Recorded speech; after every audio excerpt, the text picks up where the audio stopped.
By the early 1990s, American and Canadian transit agencies were facing a crossroads. For decades, the standard city bus was tall, heavy, and high-floored, with passengers climbing steps to reach their seats. That worked in the post-war years, but by the end of the century, the public's expectations were changing. Riders wanted easier boarding, especially seniors and those using wheelchairs. And across the Atlantic, Europe was already moving in that direction with a new generation of low-floor buses from builders like Neoplan and Mercedes-Benz. Orion Bus Industries, based in Mississauga, Ontario, was determined not to be left behind. The company had built its reputation on conventional high-floor designs, but now saw a chance to leap ahead by offering something bold. Transit planners in North America were talking about accessibility, environmental regulations were tightening, and fuel prices kept everyone thinking about efficiency. If Orion could deliver a bus that solved all those challenges, it might capture a wave of demand. The moment also coincided with a broader push for new technology. Government funding was flowing toward clean transit projects, and the idea of hybrid diesel-electric power was beginning to attract attention. For Orion, this was more than a gamble. It was a chance to redefine what a city bus could be in the modern era, an accessible, environmentally conscious machine that pointed to the future. When Orion finally unveiled its answer, the bus looked unlike anything riders in North America had seen before. Instead of tall steps and a raised cabin, the Orion VI offered a continuous low floor from the front door all the way to the rear. That decision set it apart from competitors like New Flyer, whose early low-floor models still used a raised section over the rear axle. For seniors, parents with strollers, and passengers in wheelchairs, this was a genuine breakthrough. The engineering required to achieve that layout was unconventional. The diesel engine was mounted sideways at the very back corner of the bus, tucked into a tight compartment that mechanics quickly learned was difficult to service. Air intake and cooling systems had to be rerouted, and the seating plan was compromised by bulky housings. Riders noticed fewer seats and odd layouts near the rear, but the trade-off was an unbroken flat floor, something agencies believed would symbolize progress. From the outside, the Orion VI carried a clean, boxy shape with wide windows and broad doors. It looked thoroughly modern compared to the high-floored fleets it was meant to replace. At 40 feet long and 8.5 feet wide, it fit the standard American profile, but its stance was lower, sleeker, and immediately recognizable. It was clear that Orion wanted this bus to represent the next chapter in North American transit design. Beneath its sleek, modern shell, the Orion VI carried a set of power choices that reflected both tradition and experimentation. Standard diesel versions used proven engines like the Detroit Diesel Series 40 and Series 50, along with the Cummins ISC in some fleets. These engines were familiar to transit shops and offered a balance of durability and torque suited for stop-and-go city service. But what made the Orion VI truly stand out was the option for hybrid diesel-electric propulsion, one of the very first attempts in North America to put such a system into daily transit use. Depending on the contract, Orion fitted either a Lockheed GE or a BAE hybrid setup. The idea was appealing. A smaller diesel engine paired with electric motors and heavy battery packs, promising reduced fuel consumption and lower emissions at a time when those issues were just beginning to move to the forefront of public debate. In practice, the arrangement introduced new challenges. The hybrid models were significantly heavier than their all-diesel counterparts, cutting into performance and straining components. Fuel economy gains, when they appeared at all, were modest and inconsistent. Yet, for transit agencies eager to be seen as forward-thinking, the Orion VI's powertrain represented an early step into a cleaner, more innovative future. When the Orion VI began rolling into North American fleets in the late 1990s, the reception was a mix of excitement and uncertainty. Transit agencies in Toronto, New York, Philadelphia, and Washington, D.C. proudly put the buses into service. highlighting their step-free boarding and futuristic image. For many riders, the first trip on an Orion VI felt refreshing. No more climbing narrow stairs or waiting for a slow hydraulic lift. Wheelchair users could finally roll straight aboard, while parents with strollers breathed a sigh of relief. Behind the wheel, however, drivers had mixed opinions. The bus offered good visibility up front, but the low stance and unusual engine placement sometimes created blind spots and handling quirks. Mechanics faced an even steeper challenge. The compact rear compartment made even simple maintenance tasks time-consuming. Cooling and ventilation problems appeared early, forcing shops to improvise fixes that ate into budgets and schedules. The hybrid units, in particular, quickly developed a reputation for spending more time in the garage than on the road. Agencies that had touted their green credentials now struggled with costly repairs, waiting on parts, and frustrated riders when buses broke down mid-route. Still, the Orion VI did its job where it mattered most. It demonstrated that a low-floor, fully accessible city bus could become a daily reality in North America, even if the execution left much to be desired.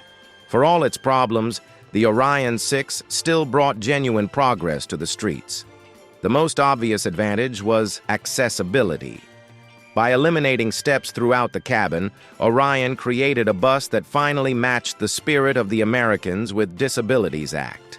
Seniors could step aboard without a struggle, and passengers in wheelchairs gained an independence that older high-floor fleets simply could not provide. Another strength was the image it projected. Transit agencies could showcase the Orion VI as proof they were embracing the future. Its wide doors, flat floor, and modern profile stood in sharp contrast to the boxy, aging buses still on the road. For a public beginning to demand better service and comfort, appearances mattered, and the Orion VI looked like a step forward.